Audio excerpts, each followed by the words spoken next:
três frutinhas diferentes todos os dias. As frutas, elas têm vitaminas e minerais. É igual combustível. Sabe o combustível que o carro precisa para funcionar bem? As frutas oferecem isso para o seu organismo. Se você quer concentrar, se você quer ter uma boa notinha na escola, se você não quer ter sono durante a aula, se você não quer ter um probleminha digestivo, você tem que comer frutinha.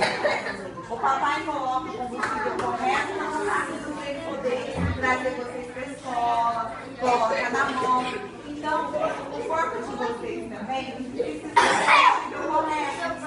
Então, eu quero que a partir de hoje vocês comecem e tentem comer pelo menos 3 frutinhas todos os dias, combinado? Diferente.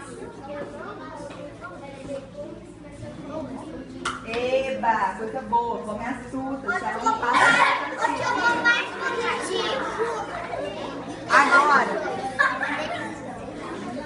Agora, olha gente, agora o que acontece?